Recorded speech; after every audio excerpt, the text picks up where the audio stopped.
የሰው አፈጣጠር። ስለ ሰው አፈጣጠር የሳይንስና የሃይማኖት ልዩነት ምን ይመስላል የሚለውን እንዳስሳለን።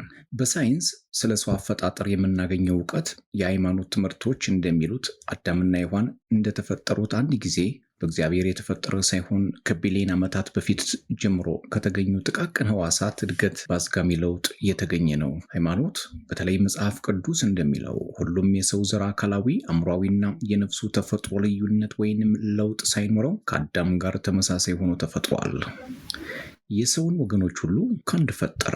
የሐዋርያት ሥራ ምዕራፍ 17 ቁጥር 2 ላይ ይላል። ብዙ የሥነ መለኮት አጥኚዎች መጽሐፍ ቅዱስ የሚያትተውን የትውልዶች ቅደም ተከተል የጊዜ ስሌት መሠረት አድርገው አዳምና ሔዋን የተፈጠሩት ከክርስቶስ ልደት 4000 ዓመት በፊት ያደርጉታል። የአቡሻር ወይንም ዲሜጥሮስ የዘመን አቆጣጠርን መሠረት ካደረግን ደግሞ አዳም የተፈጠረው ከክርስቶስ ልደት በፊት 5500 ዓመት ሲሆን ከክርስቶስ ልደት በኋላ ያለውን 2025 ዓመት ስንጨምርበት አዳም ከተፈጠረ 7525 ዓመት ሆኖታል ማለት ነው። ሃይማኖት አዳም ተፈጥሮበታል የሚለውን ጊዜ ሳይንስ ሰው ተፈጥሮበታል ከሚልበት ጊዜ ጋር ስናስተያየው ከፍተኛም የሆነ ልዩነት እናገኛለን።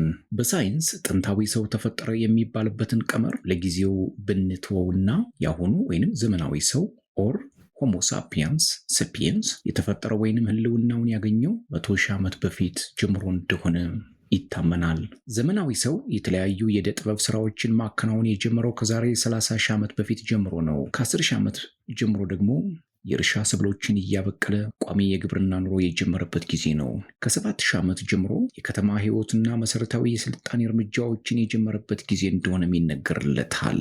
ሃይማኖት የመጀመሪያው ሰው አዳም ራቁቱን ተፈጠረ የሚልበትን ጊዜ፣ ሳይንስ ደግሞ ሰው የስልጣኔ ኑሮ የጀመረበት ጊዜ ያደርገዋል። ይህ የሚያመላክተው ሳይንስና ሃይማኖት ስለ ሰው አፈጣጠር የሚነግሩን ፍጹም የተለያዩ መሆኑን ነው። በሁለቱ በኩል ከቀረቡ ሀሳቦች ሃይማኖታዊ የሆነው እምነትን የሚጠይቅ ሲሆን በሳይንስ የቀረበው ግን የጥናትና የምርምር ውጤቶችን መሰረት ያደረገ በመሆኑ ከሚቀርቡበት ትንታኔዎች አንጻር የሰውን አፈጣጠር በስፋት ለመረዳት ሃይማኖት ከሚለው ይልቅ ሳይንስ የሚለውን መከተል የተሻለ ሆኖ እናገኘዋለን። የሰውን አፈጣጠር የሚያስረዱ ሶስቱ ሳይንሳዊ ስልቶች እነማን ናቸው? ሳይንሳዊ በሆኑ የጥናት መስኮች የሰው ተፈጥሮ ማንነትና የተፈጠረበትን ጊዜ ለማወቅ 3 ዘዴዎችን ብንጠቀም በቀላሉ መረዳት እንችላለን። በመጀመሪያ የሰው ዘር ንጥረ ነገራዊ አወቃቀር ከሌሎች ፍጥረታት ጋር ያለው ተመሳሳይነትና ልዩነትን ማወቅ። ሁለተኛው የሰው አካላዊ ተፈጥሮ ከሌሎች ፍጥረታት ጋር ያለው ልዩነትና ተመሳሳይነትን መረዳት። ሶስተኛው ደግሞ የስነ መሬት ወይንም ጂኦሎጂ የዘመን አቆጣጠርን መሰረት በማድረግ ሕይወት ያላቸው ፍጥረታት ከተፈጠሩበት ቀደምት የመሬት ዕድሜ በመጀመር አሁን እስካለንበት ዘመን የተፈጠሩ ነገሮች ምን እንደሆኑና ሰው የተፈጠረበት ጊዜ መቼ እንደሆነ መረዳት ናቸው። ከፍጥረት የዘር አወቃቀርን ጀምር። በዘር ጥናት ወይንም ጄኔቲክስ ሳይንስ ታዋቂ ከሆኑት ሳይንቲስቶች አንዱ ውሴ እና ከእርሱ ጋር አብረው የሚሰሩ ሳይንቲስቶች መሰረታዊ የዘር መለያ የሆነው አርኤንኤ በተለይም 16 አርኤንኤ ውስጥ የሚገኘውን የንጥረ ነገሮች አወቃቀር ኒውክሊዮታይድ ሲኩዌንስ ኦፍ ራይቦሶማል 16 አርኤንኤ መሰረት አድርገው ሕይወት ያላቸውን ፍጥረታት በ3 የተለያዩ መደቦች ከፍለዋቸዋል። አንደኛ፣ አንድ ሕዋስ ያላቸው የአሜባና የፕሮቶዟ ዝርያዎች እንዲሁም ብዙ ሕዋስ ያላቸው ጥቃቅን ነፍሳት ሰውን ጨምሮ ግዙፍ እንስሳትና አትክልቶች በአንድ ላይ ተመድበዋል። ሁለተኛ፣ ከአንድ ዘር በስተቀር ሁሉም ባክቴሪያዎች። ሶስተኛ፣ የሚቴን ጋዝ የሚያመነጨው የባክቴሪያ ዝርያ። ይህ የባክቴሪያ ዝርያ አካላዊም ሆነ የዘር አወቃቀሩ ልዩ ሲሆን ከቢሊዮን ዓመታት በፊት ጀምሮ ለውጥ ሳያሳይ እስካሁን ድረስ እየኖረ ያለ ፍጥረት ነው። በዚህ የዘር ኬሚካል ይዘት ምደባ መሰረት የሰው ተፈጥሯዊ ማንነት ከባክቴሪያዎች ጋር ምንም አይነት ግንኙነት የለውም። ነገር ግን ከሌሎች እንስሳት፣ አትክልቶች ወይንም እንደ አሜባ አይነት ፍጥረታት ጋር አብሮ ሊታይ የሚችል ተፈጥሮ ያለው መሆኑ ነው። ይህ ማለት ግን ሰው አሁኑ ጊዜ አትክልት ወይንም የአሜባ ተፈጥሮ አለው ማለት ሳይሆን ሕይወት ያላቸው ፍጥረታት እንዳሁኑ አካላዊና ዘር ልዩነታቸው መሰረታዊ ለውጥ ሳያመጣ በቀደምት መሬት ዕድሜ ሕያው ፍጥረታት ሕልውና ሲያገኙ የዘር ግንዳቸው ንጥረ ነገራዊ አወቃቀር እንዲመሳሰል ያደረገና ሁሉም የተጋሩት አንድ አይነት የዘር ግንድ መኖሩን ያስረዳናል። በዚህ መሰረት ሕይወት መሬት ላይ ሲፈጠር ከማንኛውም ሕይወት ካላቸው ነገሮች ባልተለየ ሁኔታ እየተፈጠረና አሁን የሚገኝበትን ተፈጥሯዊ ማንነት ደረጃ ላይ ለመድረስ እጅግ ብዙ የሆኑ የለውጥና የእድገት ደረጃዎችን ያለፈ መሆኑን ያመለክታል።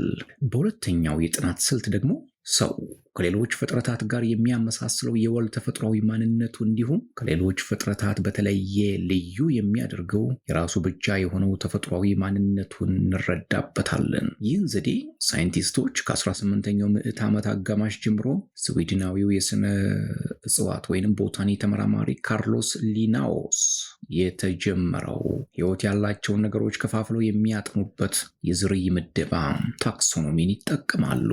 የዘር አከፋፈል ስርዓቱ 7 መደቦች አሉት። 7ቱ የእንስሳት ዘር መደቦችን መሰረት ያደረገን ሰው ልዩ የሚያደርገውን ማንነቱንና ከሌሎች እንስሳት ጋር የሚመሳሰልበትን ተፈጥሯዊ ባህሪ ለመረዳት የሚከተሉትን ነገሮች እናያለን። አንደኛ አጠቃላይ የዝርያ መደብ፣ ሁለተኛ ክፍለ ስፍን ሰው አከርካሪ አጥንትና ህብረ ሰረሰር ያለው መሆኑን፣ የዘር ክፍል ሰው ጡት አጥቢ እንስሳ መሆኑን፣ የዝርያ መደቡ ሰው ሰብአሰጌ ወይንም ፕራይሜት ነው የሚለው፣ 5 የዝርያ ቤተሰባዊ ዝምድናው ሰው መሰል ነው የሚለው ሆሚናይድ፣ 6 የዘር ግንድ ዘረሰብ ሆሞ፣ 7 ብቸኛ ብይ ዝርያ ጥበብ ወይንም ደግሞ ጠቢብ ወይም ደግሞ አዋቂ የሚባለው ነው። የሰው አጠቃላይ ማንነት እንስሳነት ነው። ምክንያቱም ከቦታ ቦታ ይንቀሳቀሳል፣ በአፉ ይመገባል።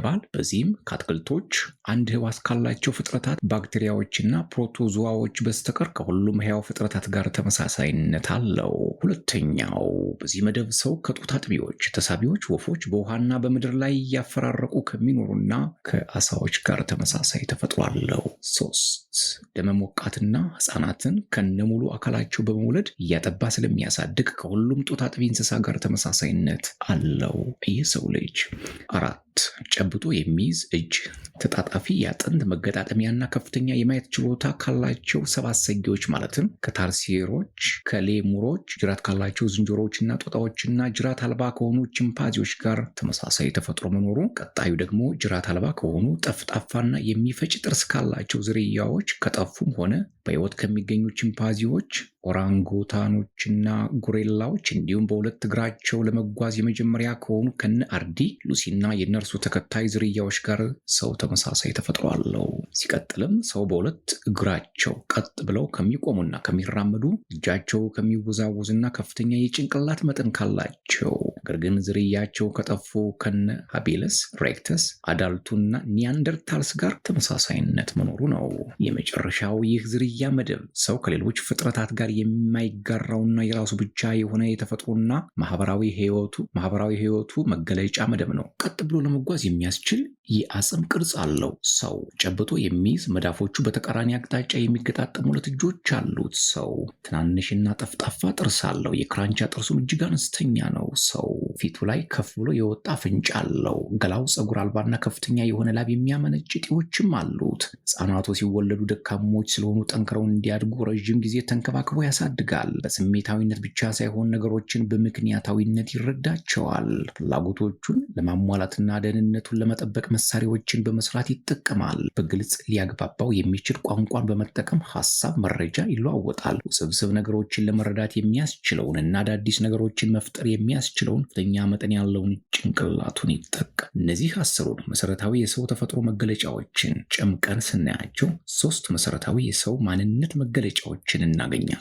እነርሱም ቀጥ ብሎ መቆምና መራመድ፣ የጭንቅላት መጠን ትልቅነትና መሳሪያ ሰርቶ መገልገል መቻሉ ናቸው። የሰውን ማንነት በዚህ መንገድ መረዳት ብቻም የሰው የህይወት ትርጉም ለመረዳት በቂ መረጃ ሊሆን አይችልም። በ7ቱ የዝርያ መደቦች መሰረት የሰው ተፈጥሮ ማንነት ከመቼ ጀምሮ እንደተገለጸና ሙሉ ሰው መሆን የቻለበትን ጊዜና ምክንያቶች ማወቅ በጣም አስፈላጊ ነው። ይህ ማለት ሰው የመሆን ለውጥ ሂደት መቼና እንዴት እንደተከናወነ ማወቅ ያስፈልጋል።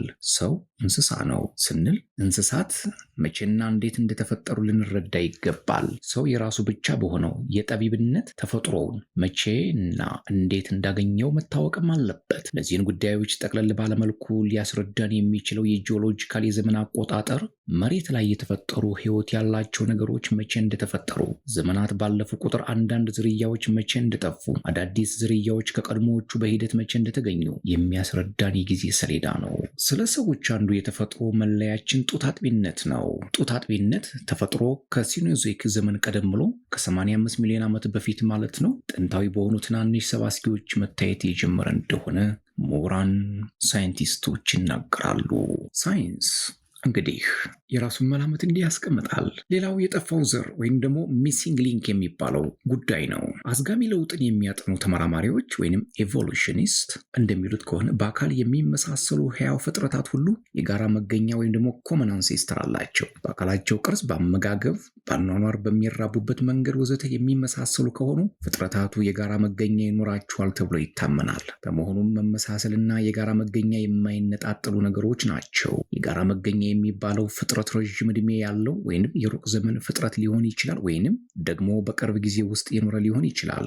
ጉዳዩን በጣም አስፍተን ካየነው ባክቴሪያዎችን ጨምሮ ሁሉም ሕያው ፍጥረታት ለሕይወታቸው አስፈላጊ የሆናቸው ሞለኪውሎቻቸው እንዲሁም ለመራባት የሚያስችላቸውን የጂኖቻቸውን መረጃ የያዝ ጄኔቲክ ኮድ ተመሳሳይነት ስላለው ለሕያዋን ሁሉ መሰረት የሆነውና የጋራ መፈጠሪያ ሊኖራቸው ይችላል ብሎ መረዳት ይገባል። የሁሉም ሕያዋን የጋራ መፈጠሪያና የተገኙበት ጊዜ ሕይወት መሬት ላይ ሲፈጠር በመጀመሪያ የተፈጠሩት ቀደምት ሕያዋን ፍጥረታት ይሆናሉ። ይህ ሁኔታ ደግሞ 4 ቢሊዮን ዓመት ወደ ኋላ ይወስድናል። የዚህ አይነት አመለካከት የሚፈጠረው ሕይወት ያላቸውን አንድ አድርገን ወስደን ሕያው ፍጥረት እንዲሆኑ ወዳደረጋቸው ቀዳሚው ነገር ወስደን ስንረዳው የሚኖረን ግንዛቤ ይፈርደዋል። ይሁን እንጂ አንዳንዶች ሕያው ፍጥረታት ከሌሎች በተለየ በጣም ተመሳሳይ ናቸው። 2 ወይንም ከዚያ በላይ የሆኑ ፍጥረታት በጣም የሚመሳሰሉ ከሆነ የጋራ መገኛቸው የቅርብ ጊዜ ፍጥረት እንደሆነ አዝጋሚ ለውጥን የሚያጠኑ ምሁራን ይመሰክራሉ። ሳይንቲስቶች የጋራ መገኛው ፍጥረት መኖርና መቼ ይኖር እንደነበር በድፍረት ለመናገር የሚያስችላቸው ክህሎት አዳብረዋል። በተለይ የዘር ንጥረ ነገሮችን ለውጥ የሚያጠኑ ምሁራን የሚጠቀሙበት የሞለኪውላር ሰዓት ወይም ሞለኪውላር ክሎክ አስተማማኝ የመረጃ ምንጭ ሆኗቸዋል። ተመሳሳይነትን መርህ አድርገን ከተነሳን ሰው ከማንኛውም ፍጥረት ይልቅ በዚህ ዘመን ካሉ ታላላቆቹ ጅራት አልባ ዝንጀሮዎች በተለይም ከቺምፓንዚዎች ጋር ተቀራራቢ ተፈጥሮ አለው። ጂኖችን የሚያጠኑ ሳይንቲስቶች እንዳረጋገጡት ሰዎችና ቺምፓንዚዎች 98.4 በመቶ የዘር ንጥረ ነገር ወይም ዲኤንኤ መመሳሰል አላቸው። የሁለቱ መመሳሰል በጣም ተቀራራቢ በመሆኑ የሁለቱም የጋራ መገኛ ፍጥረት ይኖርበት የነበረው ጊዜ ቅርብ እንደሆነ ሳይንቲስቶቹ ይሞግታሉ። የዘር ንጥረ ነገር አዝጋሚ ለውጥን የሚያጠኑ ተመራማሪዎች እንደሚገልጹ የሰውና የቺምፓንዚ የጋራ መገኛ ፍጥረት ይኖርበት የነበረው ዘመን ከ8 ሚሊዮን ዓመት በፊት በላይ ሊሆን ይችላል። ይህ የጋራ መገኛ ፍጥረት የሚባለው ምን አይነት ፍጥረት ነው? ፍጥረቱ የሰውና የቺምፓንዚ ተፈጥሮ የያዘ በትንሹ ሰው የሆነ ነገር ግን ከጅራት አልባ ዝንጀሮነት ያልተላቀቀ ሲሆን ሰውንና በአሁኑ ጊዜ የሚገኙ ቺምፓንዚዎችን ያስገኘ ፍጥረት ነው። ስለዚህ ይህ ፍጥረት ሙሉ በሙሉ ሰው አይደለም፣ ቺምፓንዚም አይደለም። በአካሉም ሆነ በጭንቅላቱ መጠኑ ከሰውም ሆነ በአሁኑ ጊዜ ከሚገኙ ቺምፓንዚዎች ዝቅተኛ የሆነ ነገር ግን የሁለቱም ተፈጥሮ በትንሹ የሚታይበት ፍጥረት ነው። ከዚህ ማብራሪያ መረዳት የምንችለው አንድ መሰረታዊ ጉዳይ አለ። ይሄውም ሰው ከአሁኖቹ ቺምፓንዚዎችም ሆነ ከጉሬላዎችና ተመሳሳይ ፍጥረታት ቀጥተኛ የሆነ የዘር ሐረግ መወራረስ የሌለው መሆኑ ነው። ይህ ማለት ሰው የዝንጀሮም ሆነ የጦጣ ዘር የለበትም። በተመሳሳይ ጦጣዎችና ዝንጀሮዎችም የሰው ዘር የለባቸውም። ሁሉም የራሳቸው የዘር ሐረግ ያላቸው ናቸው። ይሁን እንጂ በጊዜው መቅረብና መራቅ መሰረት የሚገናኙበት የጋራ መገኛ ዘር መኖሩ ግን በሳይንስ የተረጋገጠ እውነታ ነው። ስለ ሰው ትውልድ አዝጋሚ ለውጥ ሲነሳ በተለምዶ የሚመስለን ሰው የተገኘው በቀጥታ ከቺምፓንዚዎችና ከመሰል ዝንጀሮዎች ነው። በዚህ የተለምዶ ግንዛቤ መሰረት የሰው ዘር መነሻ ዝንጀሮዎች ሲሆኑ ከዚያም ወደ ጥንታዊ ሰዎች በማደግ በመጨረሻም በአሁኑ ጊዜ የሚገኘው የሰለጠነው ሰው እድገት ደረጃ እንደደረሰ እንረዳው ነበር። ተምረነዋል።